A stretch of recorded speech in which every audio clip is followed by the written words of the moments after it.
Hello everyone.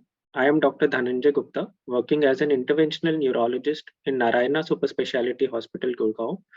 And today I would be talking to you about epilepsy and the associated learning disabilities or learning problems or intellectual disability as we may address it. Epilepsy is a disorder that involves a constellation of symptoms that vary in frequency and intensity from child to child.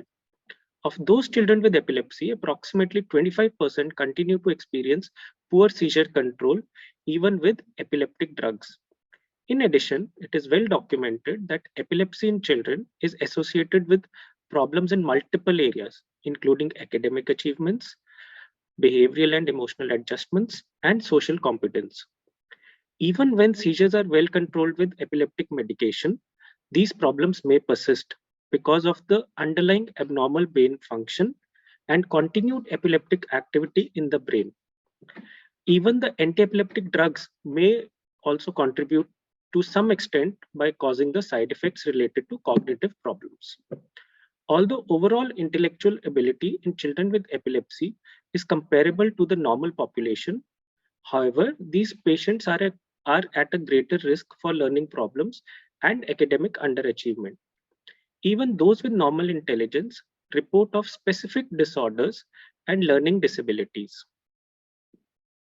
Common learning challenges for children with epilepsy are paying attention and concentrating in their daily activities, understanding instructions, using information for activities of daily living, describing the various phenomena and daily activities, remembering things, working out how to do something new, organizing their thoughts, feeling that they have no energy to do the things, feeling muddled or confused, feeling sad or tearful, feeling short-tempered or having excess anger issues, writing or copying figures, and even developmental delays in a small proportion of children.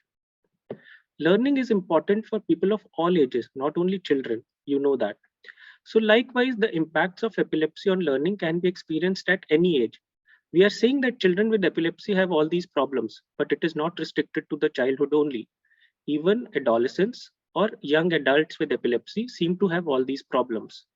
The extent of impact is very individualized, and some learners are greatly affected, whereas other children may be normal. The impact that epilepsy has on your learning can be related to the type of epilepsy that you have, the areas of the brain involved, and the epileptic activity, whether it continues despite epileptic medication or whether epilepsy is controlled with a single medication. Being absent from school or training due to seizures may also affect your learning.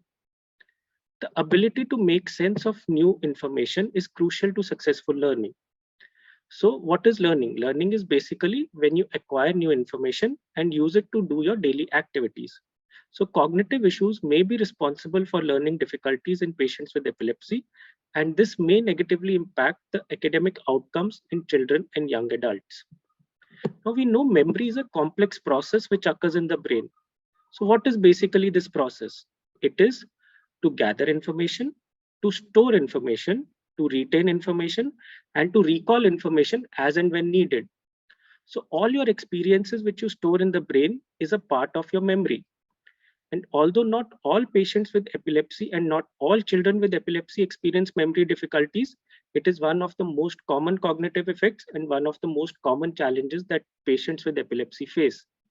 The types of memory difficulty that a patient can have, again, depend on a number of factors as we have discussed before.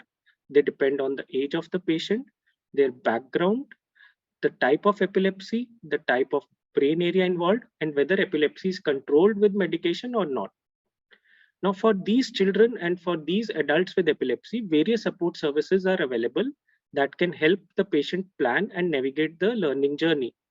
These can be customized further to suit the unique situation and needs of each patient. So you need to meet your doctor and discuss all these cognitive issues. And even the psychologist and psychiatrists can help a lot in such patients. Thank you.